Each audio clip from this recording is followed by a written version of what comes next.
They found her at dawn, standing barefoot in the creek, holding one twin in her arms, and digging with the other. The baby's hands were caked in red clay, and her own dress clung to her like wet parchment, torn, soaked, and marked with a bruise she wouldn't explain.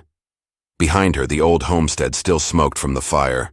Someone had written "whore" in ash across the barn wall, and every settler that passed just rode on by, eyes averted, like shame could be contagious, until the Baron arrived, tall as sin and just as dangerous, and when he saw her, he dismounted without a word, took the shovel from her hand, and began to dig beside her.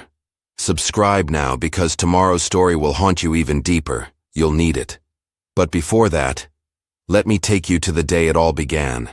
They say the wind never leaves Hollow Bend. It curls through the splintered clapboard homes and moans through the church bell, even when the preacher isn't there to ring it. Dust hangs in the air like breath held too long. And out here, breath is a precious thing. Folks tend to run out of it when they say the wrong name too loud. Clara McRae, that's the name they don't say anymore. Not in church, not at market, not even over the grave where her husband's name is carved in stone beneath a crooked willow in a field gone to rust. She lives in the shack behind that field now. What's left of the McRae claim? 2 rooms, 1 stove, and a patched-up cradle where 2 babies lie side by side, quiet as secrets. Nobody visits, except the wind. She came back 6 months ago, riding a borrowed mule with a split lip and 1 arm, in a sling. The babies were in a basket tied to the saddle. No one asked what happened to their father. No one needed to. Word had traveled faster than grief. Gone in a flash flood, someone muttered. More like whiskey and pride, said another. The story twisted itself on every tongue. Some said she pushed him off a bluff. Others claimed he ran off with another woman, and Clara just pretended to mourn. The truth? It sat in her eyes like stormwater behind a dam. Full, dark, and always on the edge of breaking. Clara walked with a limp now, a jagged thing that spoke of a bone broken, wrong and healed worse. Some days she could barely make it down the hill to trade eggs at the general store. Most days, she didn't bother. Mrs. Hensley, the pastor's wife, said Clara's soul was shadow-touched, said she'd seen her whispering to no one by the river at dawn, barefoot and shivering. She don't cry, said the blacksmith's boy. She screams without sound. What he meant was this. Clara McRae was deaf now, not born that way, made that way. Rumor said her husband struck her too hard one night and stole the sound out of her ears forever. Nobody proved it. Nobody asked her. Because even when she could hear, nobody really listened. Clara's days passed in rhythms too quiet for the world to notice. Sunrise, nurse the twins, stoke the stove. Noon, hang laundry that never quite dried in the damp air.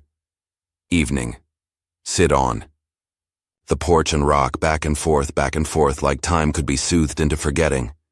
She watched wagons pass by, never stopping, eyes forward, always too fast to wave, too proud to see her. She saw how the other women gathered their skirts tighter when they crossed paths with her at the well, how the men tilted their hats but never their heads, afraid, maybe, of what would spill out if they looked too close. No friends, only whispers. The babies cooed, but even that sound faded into silence. She could see their mouths move, feel the vibrations when she held them to her chest, but no more lullabies, no more hums, just silence and memory and the occasional coyote. Howl, cruel as laughter.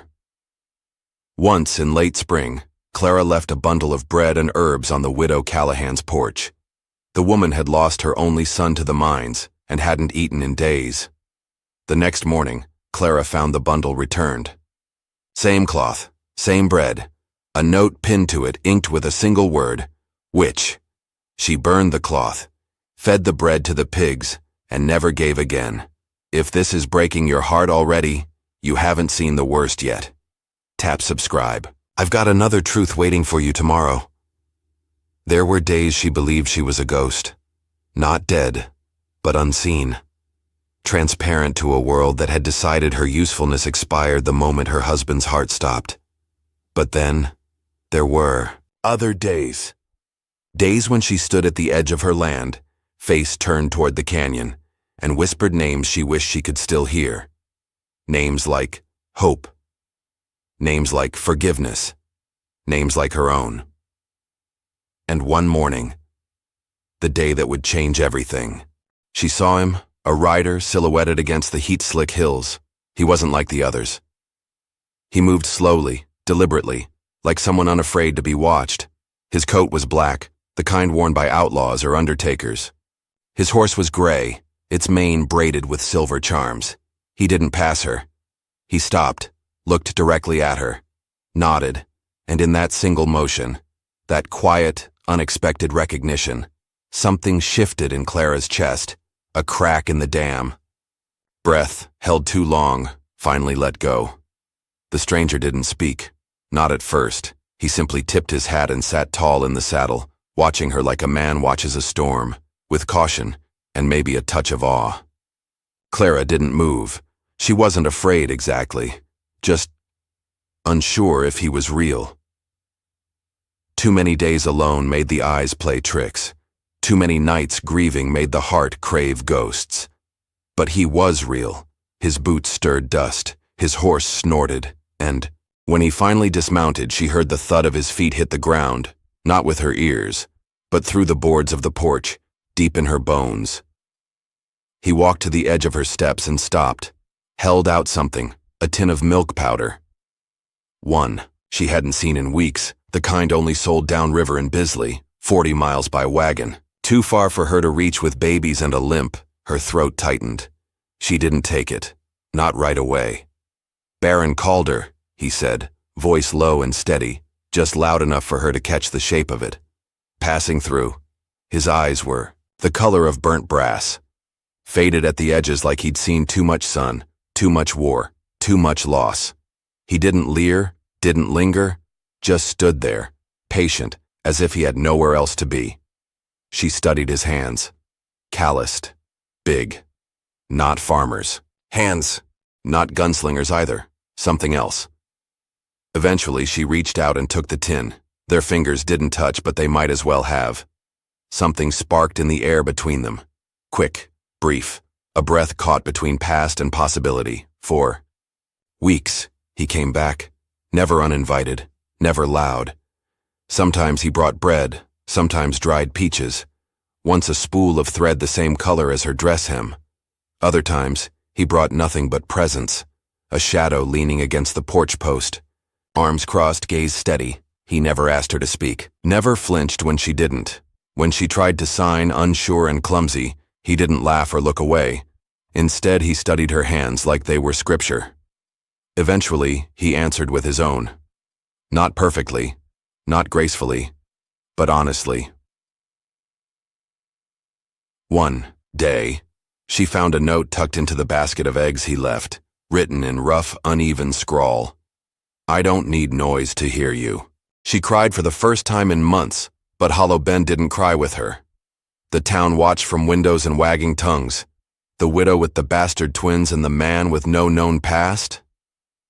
That's the kind of story that grows legs. Mrs. Hensley called him Satan with a sugar tongue, said he once ran guns for the Confederates, said he had a bounty on his head in 2 counties and a grave already waiting in a 3rd.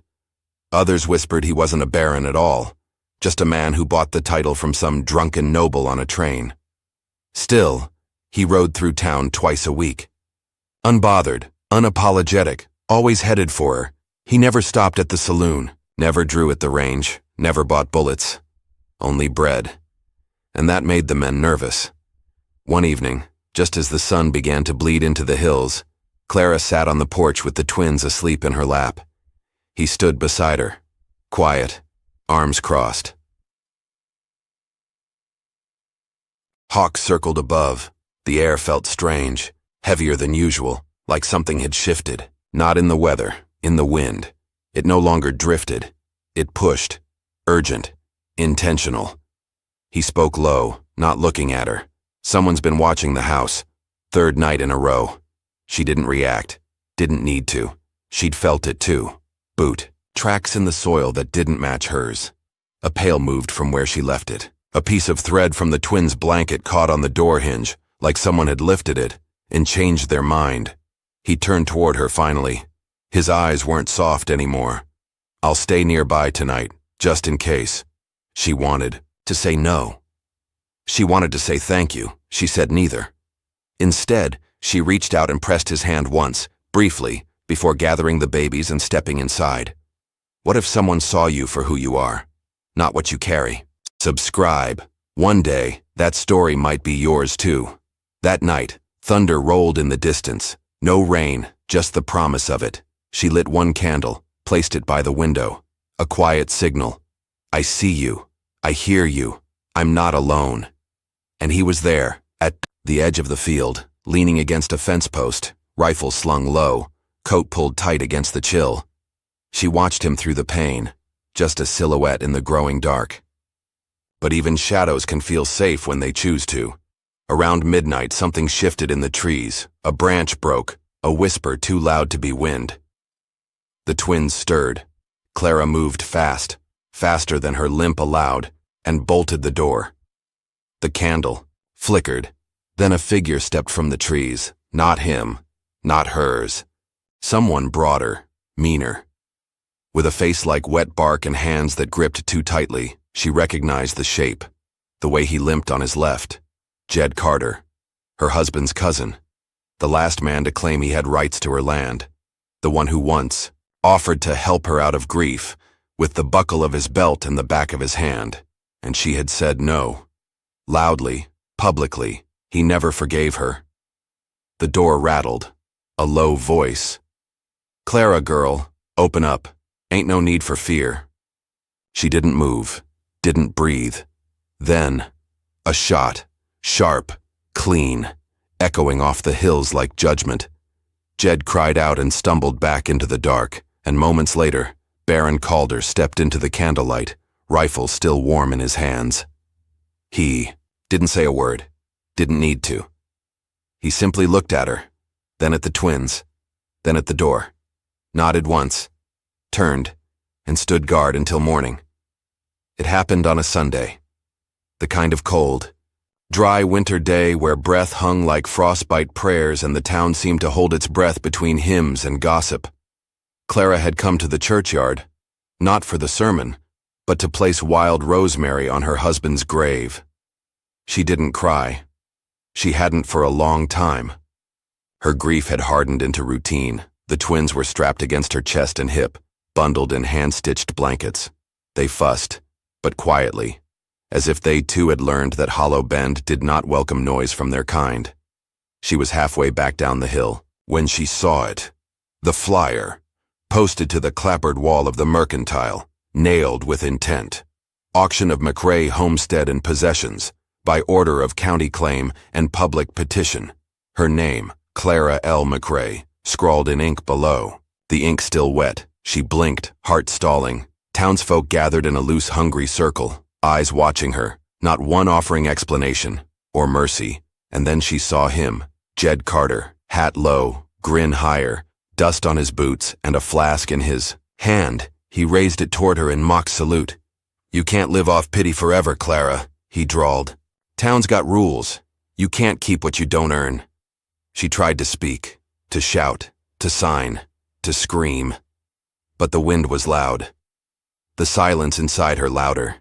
She ran, or tried to. The limp slowed her, made her stagger. The babies cried. She barely noticed. Rage burned through her like wildfire without oxygen. She reached the house before she collapsed. Not inside, in the snow, just past the gate.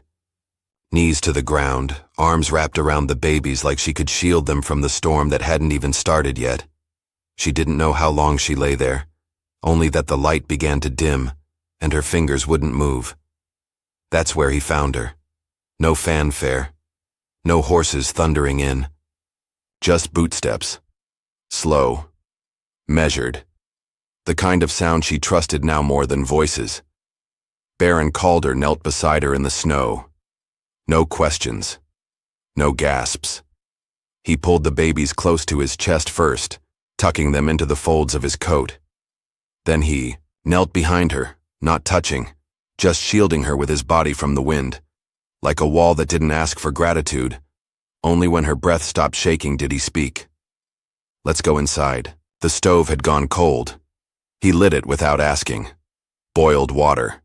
Found the cracked blue mug she always used. Crushed dried rose hips into the pot.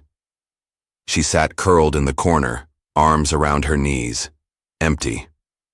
When he handed her the mug, she stared at it like it was a ghost. He didn't push.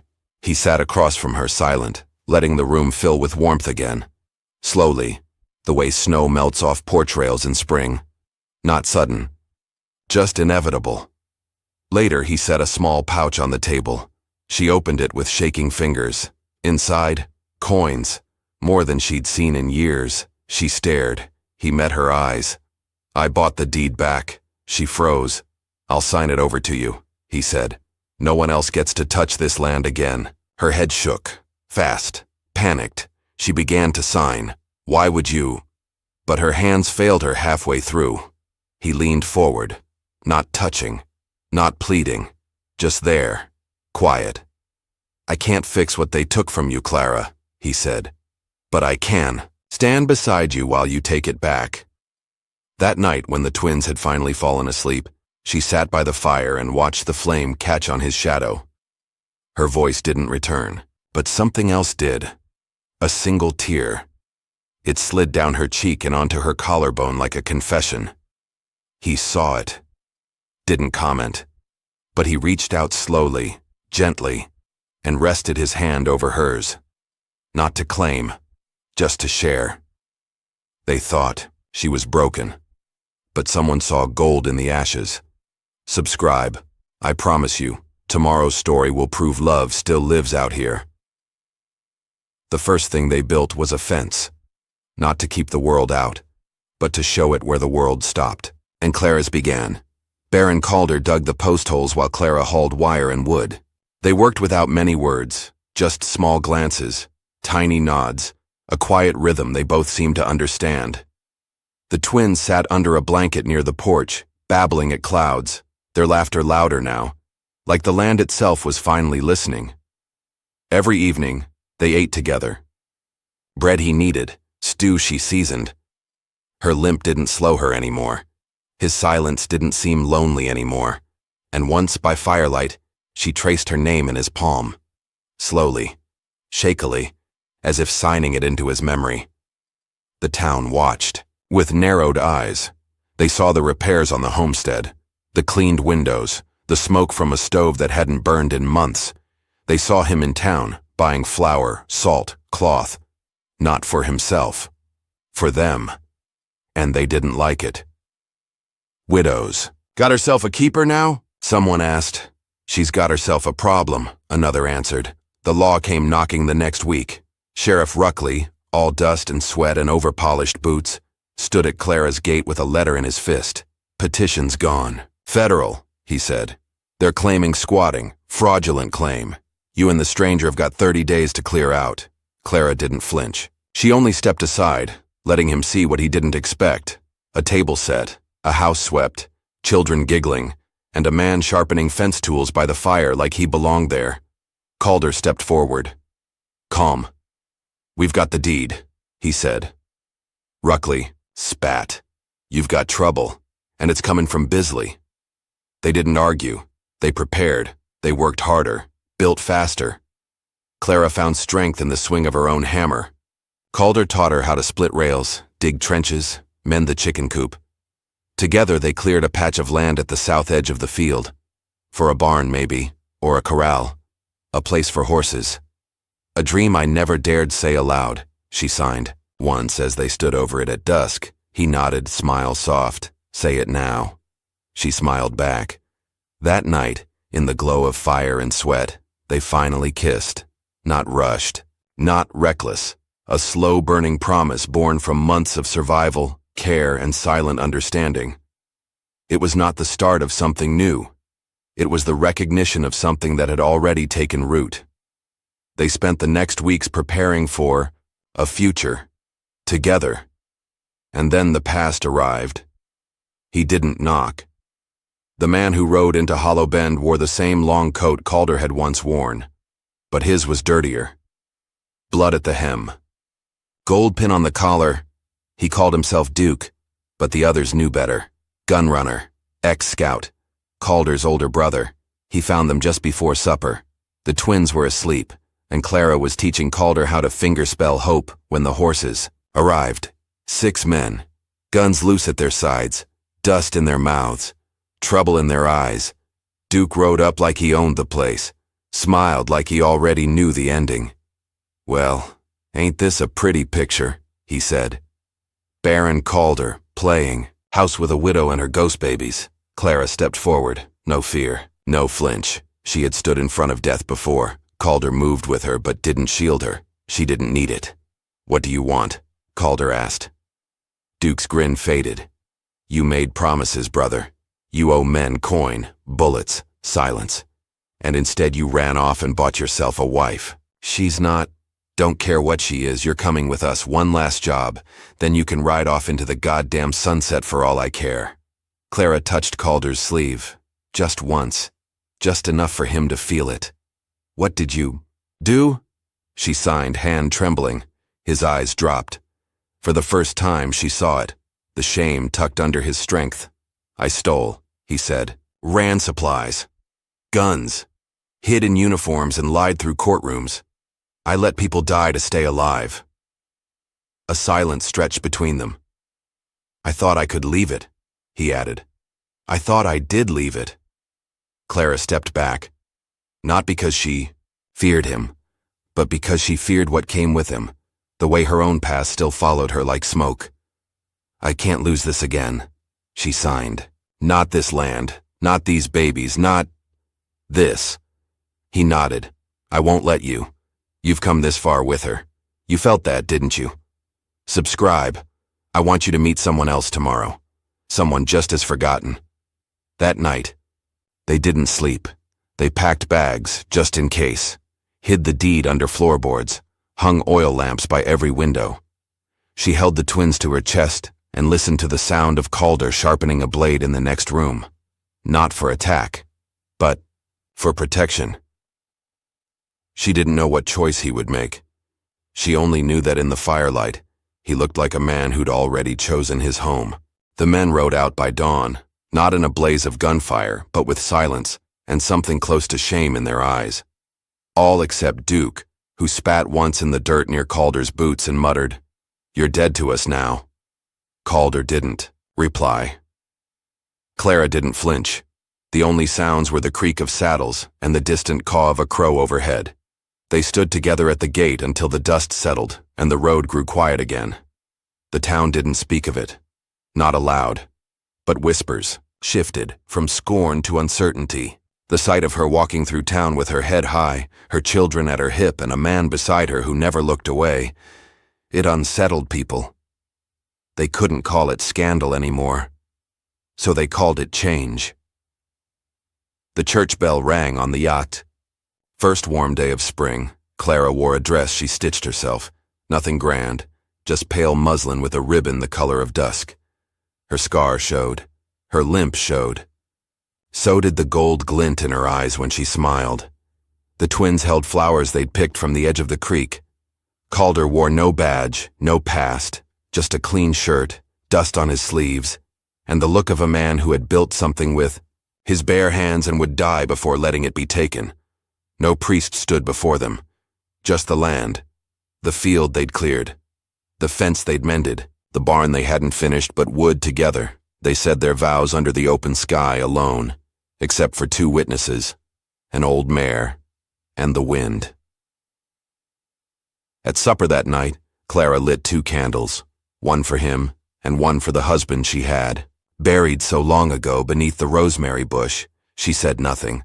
But when Calder took her hand, she didn't pull away. She pressed her fingers against his and signed, "I'm not alone anymore." Weeks passed, then months. The ranch grew, slowly, like trust. They took in strays, horses, chickens, and a boy named Elijah, who'd been left at the station with no name and a burn scar across his palm.